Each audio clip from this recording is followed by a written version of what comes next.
Very good morning to all of you. So today we're just going to continue fourth lecture of our third chapter, that is food resources and improvement. Okay. So previous classes में हमने क्या क्या देखा था उसको मैं 2 minute के अंदर में रिकैप कर दे रही हूँ, ठीक है. प्रीवियस क्लासेस में जनरली हमने देखा था कि जो टाइप्स ऑफ क्रॉप्स होते हैं न्यूट्रिएंट्स के बेसिस पे, तो कितने टाइप्स के होते हैं. तो सीरियल क्रॉप्स होता है, pulses, wild seed, vegetables, fruits, raw face, ये सब हमने देखा था. फिर हमने ये भी डिस्कस किया था कि सीजन के बेसिस पे हम लोगों ने क्रॉप्स को कितने भाग में डिवाइड किए हैं, ठीक है. तो वहाँ पे हमने देखा था कि generally it is divided into 3 parts. The first one is rabi crops and it is also known as a winter crops. And the second one is kharif crops and it is also known as a monsoon crops, and the third one is zed crops and it is also known as a summer crops. Okay, so Ayush कल आया था? नहीं आया था, फिर आने देते हैं.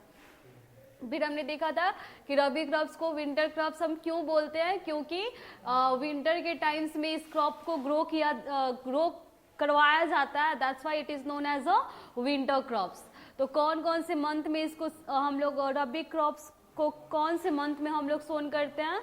अक्टूबर नवंबर में. और हार्वेस्ट कब करते हैं? तो मार्च अप्रैल में. ओके. और फिर जो हमारा खरीफ क्रॉप्स होता है उसे हम लोग सोन कब करते हैं? जून जुलाई में. और हार्वेस्ट कब करते हैं? तो मार्च अप्रैल में. ओके, सॉरी, हार्वेस्ट कब करते हैं? तो अक्टूबर नवंबर में. सोन कब करते हैं? तो जून जुलाई में. और हार्वेस्ट कब करते हैं? हार्वेस्ट उसे हम अक्टूबर नवंबर में करते हैं. ओके.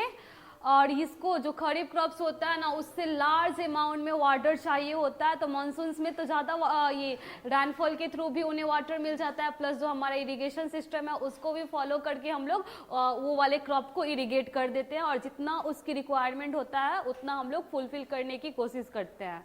ओके. लेकिन जो रबी क्रॉप्स होता है उसको ज़्यादा वाटर नहीं चाहिए होता है. That's why it is grown in a winter season. फिर आता है हमारा ये जेड क्रॉप, जिसे हम लोग समर क्रॉप्स भी बोलते हैं, जिसका एग्जांपल क्या है? कुकुम्बर हो गया. कुकुम्बर का मतलब तो पता है ना सबको, हाँ, वाटरमेलन. तो ये सब हमारा कैसा क्रॉप है? तो ये सब हमारा समर क्रॉप है. Okay.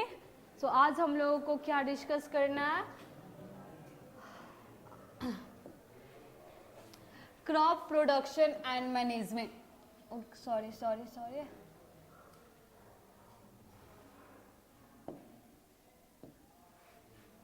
Crop production and management. Okay. अब क्रॉप का मतलब क्या होता है? फर्स्ट टाइम में ही, फर्स्ट लेक्चर में ही मैंने बताया था. प्रोडक्शन का मतलब क्या होता है ये भी मैंने बताया था. और मैनेजमेंट का मतलब क्या होता है ये भी मैंने बताया था. और क्लास 8 में भी जब हम चैप्टर स्टार्ट किए थे तो मैंने वहाँ पे क्रॉप प्रोडक्शन एंड मैनेजमेंट जो है वो तीनों को डिफाइन किया था. तो क्रॉप क्या होता है? Amit come here fast. What do you mean by crop? In front of camera. Come here. What do you mean by crop? When the one type of crop grown in the field for the When the one type of crop grown in a field. ठीक है, crop पूछ ही रही हूँ तुम, और crop को use ही कर रहे हो डिफिनेशन में. हाँ, क्रॉप क्या होता है? हाँ, एक ही टाइप्स के प्लांट को जब आप लार्ज एरिया में लार्ज स्केल पे ग्रो करते हो उसको क्या बोलते हो? उसको ही क्रॉप बोलते हो. ठीक है. ओके. और उस क्रॉप से जो तुम्हारा जो भी चीज तुम गेन करते हो वो क्या होता है? हमारा प्रोड्यूस होता है. ठीक है. अगर मेरा कोई भी फील्ड है, फॉर एग्जांपल राइस वाला फील्ड है, तो उससे जो हमारा उससे हम क्या गेन करेंगे? राइस गेन करेंगे ना. तो वो उस फील्ड का क्या होगा? प्रोड्यूस होगा. ठीक है. और किस रेट से वो प्रोड्यूस हमें मिल रहा है उस रेट को हम लोग क्या बोलेंगे? प्रोडक्शन. समझ आया? प्रोडक्शन कहाँ से आया? प्रोडक्शन प्रोड्यूस वर्ड से आया है. प्रोड्यूस क्या है? जो भी चीज आप गेन करते हो उसे क्या बोलोगे? कि ये हमारा प्रोड्यूस है ना. और किस रेट से वो हमें मिल रहा है, that is known as a production. Okay.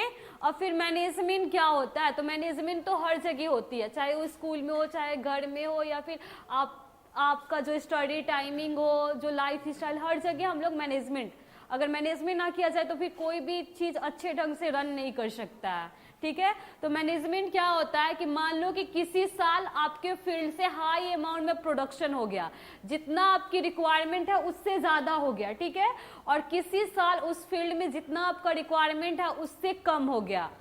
तो अगर आपके पास मैनेजमेंट होगा तो आपके जिस ईयर में आपका प्रोडक्शन हाई हुआ होगा, उस हाई वाला जो प्रोडक्शन होगा, जितना आपकी रिक्वायरमेंट से ज़्यादा होगा, उसको आप अच्छे से स्टोर करके रखोगे कि जब हमारा कम होगा उस टाइम में हम उसको यूज़ करेंगे तो फिर हमें लैकनेस फेस नहीं करना पड़ेगा।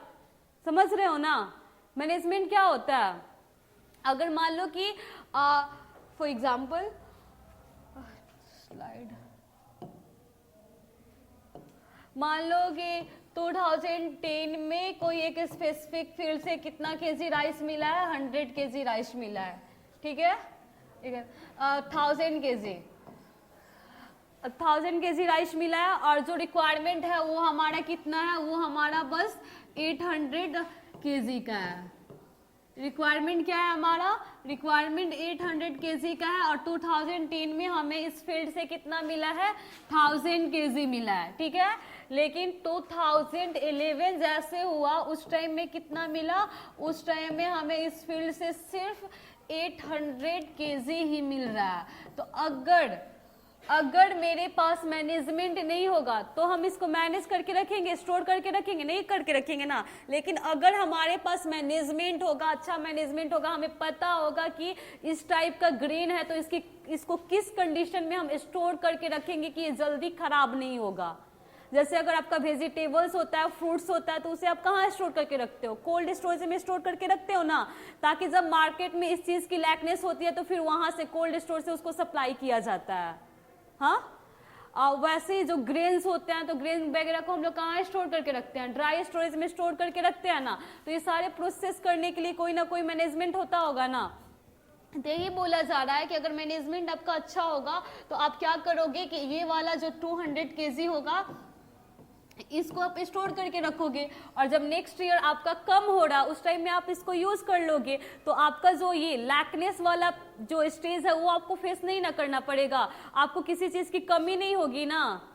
हाँ, तो इसी सब प्रोसेस को हम लोग क्या बोलते हैं? मैनेजमेंट बोलते हैं, ठीक है। तो जो इम्प्रूवमेंट इन फूड रिसोर्सेज की इम्प्रूवमेंट कैसे कर सके, उसमें क्रॉप प्रोडक्शन मैनेजमेंट बहुत ही ज़्यादा इंपॉर्टेंट है। अगर आप मैनेज नहीं कर रहे हो, ऐसे ही वेस्ट कर दे रहे हो, मान लो कि आपके पास कोई मैनेजमेंट नहीं है, आपका 1000 केजी का प्रोडक्शन हुआ, आपको 800 केजी की रिक्वायरमेंट है, 200 केजी आप ऐसे ही वेस्ट कर दिए, तो क्या फायदा? हाँ, कुछ फायदा है इसका? नहीं है ना। तो यही सब अगर हम मैनेजमेंट करेंगे, अच्छे ढंग से मैनेज करके रखेंगे, तब भी हम ये जो लार्ज अमाउंट में जो हमारा पॉपुलेशन इंक्रीज होते जा रहा है उसको फीड कर पाएंगे बिना कल्टीवेटेड एरिया इंक्रीज किए हुए। समझ आ रहा है? किसी को कोई डाउट है? हाँ, तो क्रॉप प्रोडक्शन एंड मैनेजमेंट का मतलब समझ आ गया सबको?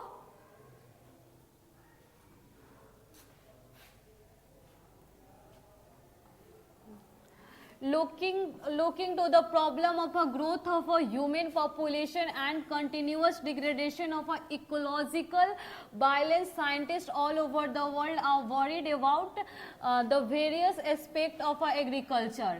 जैसे ये डे बाई डे पॉपुलेशन एकदम इंक्रीज होते जा रहा है, कंटिन्यूअस इंक्रीज होते जा रहा है, ठीक है, और पॉपुलेशन भी इंक्रीज होते जा रहा है, प्लस जो हमारा इन्वायरमेंट है उसमें भी डैमेज होते जा रहा है, क्योंकि इस पॉपुलेशन को फीड करने के लिए हम क्या करना स्टार्ट कर दिए, हम पूरा डिफोरेस्टेशन वगैरह करना स्टार्ट कर दिए, अलग अलग केमिकल, अलग अलग फर्टिलाइजर यूज करने लगे ताकि ज़्यादा से ज़्यादा हम उससे ये प्रोडक्शन ले सके। ये सब काम करना हमें स्टार्ट कर दिए ना। अब भाई day by day population increase हो रहा है और डे बाय डे आप अपने इन्वायरमेंट को हार्म करते जा रहे हो, तो ये कितना दिन तक चलेगा? कितना दिन तक मतलब ये जो हमारी इकोलॉजी है, जो ये हमारा इन्वायरमेंट है, ये अत्याचार बर्दाश्त करेगा? नहीं करेगा ना। अब अगर किसी भी इंसान को या फिर किसी भी चीज को मान लो कि स्टार्टिंग में आप प्रेशर दे रहे हो उस पर, ठीक है, वो सहेगा सहेगा सहेगा सहेगा, लेकिन जैसे ही लिमिटेशन से ज्यादा होगा वो क्या करेगा? ब्रस्ट करेगा ना। हाँ, होता है ना ऐसे, रियल लाइफ में भी आप देख सकते हो, हाँ, आप किसी को पूरा सब प्रेस कर रहे हो, वो भी होते जा रहा है, लेकिन एक टाइम आता है कि वो अब उससे ज्यादा नहीं हो सकता है, तो उस टाइम वो क्या करेगा, ब्रश ही ना करेगा। तो वैसे ही हमारा इकोलॉजी है, इसको हम लोग हार्म करते जा रहे, day by day increase, population भी डे बाय डे इंक्रीज हो रहा है, और डे बाय डे इकोलॉजी को हार्म करते जा रहे हैं, तो एक ना एक दिन ऐसा आएगा कि ये पूरा अपोज करेगा हम लोगों को, मतलब हम लोग यहाँ पे सर्वाइव भी नहीं कर पाएंगे, इस टाइप का कंडीशन आएगा ना। तो ये सारे चीज देख के साइंटिस्ट एकदम मतलब वरीड थे कि यार अगर ऐसा कंडीशन रहेगा तो फिर तो एक समय आएगा कि इन्वायरमेंट पे लाइफ ही पॉसिबल नहीं रहेगा। हाँ, तो फिर उन्होंने क्या सोचा, however all of them are same opinion, the food production should increases substantially without disturbing the ecosystem। तब जितने ऑल ओवर द वर्ल्ड जो भी साइंटिस्ट थे उन्होंने यही निष्कर्ष पे पहुंचा, तो फूड प्रोडक्शन तो भाई कैसे भी इंक्रीज करना है, बिना फूड प्रोडक्शन इंक्रीज किए तो हम लोग रह नहीं सकते हैं, नहीं ना रह सकते हैं। पूरा पॉपुलेशन को, सारे पॉपुलेशन को तो फीड करना है ना, सारा लोग तो खाना खाएगा ना। हाँ, तो फूड प्रोडक्शन तो एकदम कंपलसरी है, बिना इसके तो हम लोग नहीं रह सकते हैं। लेकिन हाँ, इसका जो वे है, मतलब फूड प्रोडक्शन का जो वे हम लोग फॉलो कर रहे हैं, इसको तो चेंज कर सकते हैं ना। अभी हम लोग इकोलॉजी को डैमेज करके फूड प्रोडक्शन को इंक्रीज कर रहे हैं, लेकिन कुछ ऐसा आइडिया, कुछ ऐसा इनोवेटिव वेज हम लाएंगे जिसके थ्रू हम क्या करेंगे कि बिना इकोसिस्टम को डैमेज किए हुए हम अपना फूड प्रोडक्शन को इंक्रीज करने की कोशिश करेंगे। Got it? Through nutrient cycles between the soil particles, balance use of manure and fertilizer। कोई फार्मर्स क्या होता है ना कि एकदम इनफ अमाउंट, मतलब तुम्हारा जो इनफ होता है ना उससे भी अधिक फर्टिलाइजर्स ऐसे अपने फील्ड में स्केटर्ड कर देता है, मैन्योर्स भी, मतलब उसका कोई वहाँ पे यूजेस भी नहीं होता तब भी वहाँ पे स्केटर्ड कर देता है लोग ना, उतना ज़्यादा उन्हें आइडिया नहीं होता है। तो अब यही सारे चीज़ों पे हम ध्यान देंगे कि बैलेंस अमाउंट में जो मैन्योर हो, फर्टिलाइजर हो, फिर ये जो नेचुरल वे से हमारा न्यूट्रिएंट्स की रिप्लेसमेंट होता है सॉइल में, लाइक मैंने कल बताया था ना वो नाइट्रोजन फिक्सेशन वाला, वो सारे मतलब ऐसा आइडियाज हम सोचेंगे, ऐसे चीजों पे हम फोकस करेंगे कि नेचुरली हमारा काम हो जाए बिना इन्वायरमेंट को डैमेज किए हुए। Got it?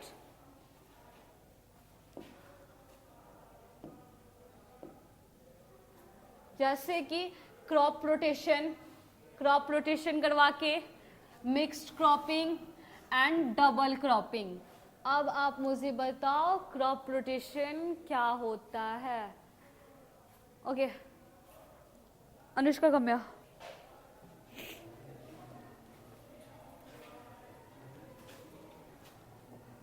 Crop rotation, mixed cropping, it is also known as a multiple cropping, okay, and double cropping। crop rotation, what do you mean by crop rotation? हम अगर एक सीजन में राइस करते हैं production, तो अगले सीजन में हम वीट का करते हैं, इसे बोलते हैं क्रॉप रोटेशन। हर एक सीजन में अलग अलग क्रॉप। क्यों क्रॉप रोटेशन करवाएंगे तो तुम्हारे अकॉर्डिंग क्या फायदा हो सकता है हमें? कभी क्रॉप रोटेशन करवाएंगे तो जो जैसे आपने बोला जैसे राइस को नाइट्रोजन ज्यादा चाहिए, तो उस वक्त हमारे नाइट्रोजन ज्यादा नहीं चाहिए, सपोज दैट, हाँ आपने बोला था सपोज दैट, तो उससे हमारे सॉइल में नाइट्रोजन की, फिर अगर हर साल हम राइस का प्रोडक्शन करेंगे तो हमारे सॉइल में नाइट्रोजन की कमी हो जाएगी, फिर नेक्स्ट ईयर हमारा राइस अच्छे से नहीं उसमें प्रोडक्शन हो पाएगा, इसीलिए हमको क्रॉप रोटेशन करना चाहिए। Okay, very good, you can sit. Crop rotation मतलब क्या होता है? जैसे आप लोगों का रोटेशन होता है ना, हाँ, जो आज लास्ट बेंच पे बैठे हैं और कल फर्स्ट बेंच पे बैठेंगे, ऐसे रोटेशन होती है ना, तो सेम वैसे क्रॉप रोटेशन। जैसे एक सीजन में मैंने वहाँ पे राइस लगाया तो दूसरे सीजन में मैं वहाँ पे लेगुमिनियस प्लांट लगाऊंगी, फिर नेक्स्ट वाले में वहाँ पे मैं व्हीट लगाऊंगी, ऐसे क्रॉप को रोटेट कर के। जैसे एक मेरा फील्ड है, जैसे मान लो ये मेरा फील्ड है, ठीक है, तो इसमें अगर मैंने विंटर के टाइम में यहाँ पे अगर मैंने क्या लगाया, मान लो मेज ही, ठीक है, तो जो फिर मेरा जो समर वाला सीजन आएगा उस टाइम में मैं यहाँ पे क्या लगाऊंगी, यहाँ पे राइस। फिर उसके नेक्स्ट वाले सीजन में मैं क्या लगाऊंगी, फिर नेक्स्ट वाले सीजन में मान लो व्हीट लगा दिए। तो ऐसे जब अलग अलग सीजन में मैं अलग अलग क्रॉप लगाऊंगी तो हमें तो पता है ना भाई कि जितना भी डिफरेंट टाइप्स के क्रॉप इस अर्थ पे प्रेजेंट है सबको एक अलग, जैसे कि मान लो कि अगर व्हीट को फास्फोरस ज्यादा चाहिए, ठीक है, मान लो, मेरे को नहीं पता कि व्हीट को चाहिए फास्फोरस की नहीं चाहिए, लेकिन अलग अलग क्रॉप होता है ना, अलग अलग न्यूट्रिएंट्स को ज्यादा अमाउंट में लेता है। समझ आया? तो मान लो कि ये जो मेरा मेज है वो यहाँ से क्या लेके गया, फास्फोरस लेके गया, ठीक है। तो फिर मैं जब राइस लगाऊंगी तो राइस में भी ऐसा क्रॉप हो सकता है जिसको फास्फोरस उतना ज्यादा नहीं चाहिए ना, तो राइस भी अच्छे से ग्रो कर लेगा, तब तक नेचुरल वे से फास्फोरस यहाँ पे रिप्लेनिश भी हो जाएगा थोड़ा बहुत। फिर मैंने व्हीट लगाया तो व्हीट को कोई अदर लाइक आयरन चाहिए, मान लो कि आयरन चाहिए, तो यहाँ से आयरन लेगा, तब तक फास्फोरस और नाइट्रोजन दोनों यहाँ पे क्या होगा, नेचुरल वे से रिप्लेनिश हो जाएगा। तो फिर आप नेक्स्ट सीजन में यहाँ पे वो लगाओगे तो बिना फर्टिलाइजर बिना मैन्योर यूज किए ही अच्छा अमाउंट में प्रोडक्शन होगा, यानी बिना इन्वायरमेंट को डैमेज किए ही हमारा जो प्रोडक्शन का रेट है वो इंक्रीज हो जाएगा ना। तो क्रॉप रोटेशन, ठीक है। फिर मल्टीपल क्रॉपिंग मतलब या मिक्स क्रॉपिंग मतलब क्या होता है कि एक ही फील्ड में आपने देखा भी होगा ना कि एक ही फील्ड में 2-3 टाइप्स के क्रॉप लगाया जाता है ना। क्यों लगाया जाता है? हम वैसा क्रॉप चूज करते हैं ना कि एक क्रॉप का जो वेस्ट मटेरियल होता है वो दूसरे क्रॉप के न्यूट्रिएंट्स का काम करे, तो फिर वहां पे अलग से मैन्योर और फर्टिलाइजर ज्यादा यूज करने की जरूरत नहीं पड़ेगी ना। तो मिक्स क्रॉपिंग और मल्टीपल क्रॉपिंग क्या होता है, more than one types of crop को एक ही फील्ड में ग्रो करवाना और ऐसे चूज करना कि एक का वेस्ट मटेरियल दूसरे के लिए न्यूट्रिएंट्स और दूसरा का वेस्ट मटेरियल तीसरे के लिए न्यूट्रिएंट्स, ऐसे करके हो, वहां पे कोई किसी चीज का वेस्टेज नहीं हो, ठीक है। जैसे कि मान लो कि राइसी और ये पल्सेस लगा दिया गया, ठीक है। तो मान लो कि ये हमारा नाइट्रोजन को यूज कर रहा है, ये नाइट्रोजन को क्या कर रहा है, यूज कर रहा है, तो ये नाइट्रोजन को क्या कर रहा है, यहाँ पे रिप्लेनिश कर रहा है, ऐसे हेल्प कर रहा है ना एक दूसरे को। एक का वेस्ट मटेरियल एक के लिए न्यूट्रिएंट्स, दूसरा का वेस्ट मटेरियल पहले के लिए न्यूट्रिएंट्स, ऐसे काम होता है। तो वहां पे ज्यादा फर्टिलाइजर और मैन्योर हम यूज नहीं करेंगे, तो नेचुरल वे से ही हम लोग ज्यादा प्रोडक्शन को इंक्रीज कर लिए बिना इन्वायरमेंट को डैमेज किए। हाँ, फिर क्या आता है हमारा मिक्स क्रॉपिंग, डबल क्रॉपिंग। तो मिक्स क्रॉपिंग मल्टीपल क्रॉपिंग में more than 2 types of crop को हम लोग चूज करते हैं। फिर डबल क्रॉपिंग में डबल क्रॉप्स होता है, यही चीज होता है, एक का न्यूट्रिएंट्स दूसरे के लिए वेस्ट, एक का वेस्ट मटेरियल दूसरे के लिए न्यूट्रिएंट्स और दूसरे का वेस्ट मटेरियल पहले के लिए न्यूट्रिएंट्स। Got it? क्लियर हुआ ना? Crop rotation, multiple cropping, double cropping. हाँ,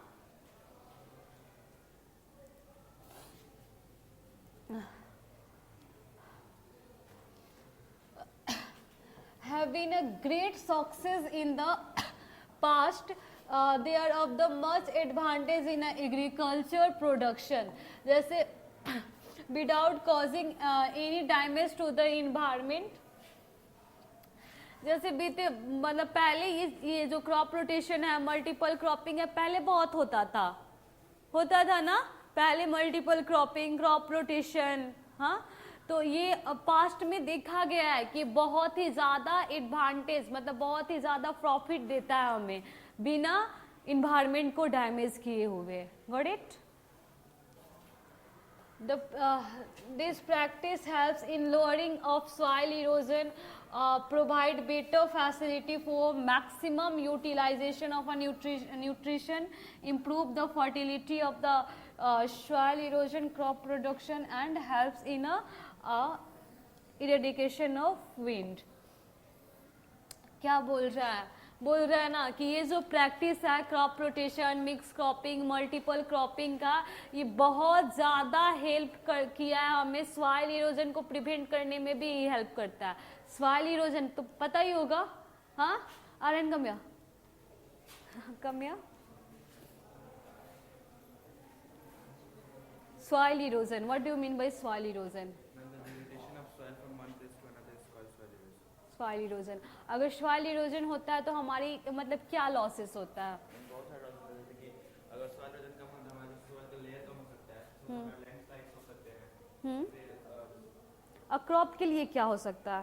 क्रॉप से जैसे कि जो क्रॉप का ऊपर जो सॉइल का ऊपर वाला लेयर ज़्यादा फर्टाइल होता है क्रॉप्स के लिए, जो नीचे वाला लेयर तो थोड़ा हार्ड होता है, जैसे क्रॉप को ग्रो करने में और उसको थोड़ा नीचे जाने पर उसके रूट्स को दिक्कत हो सकता है।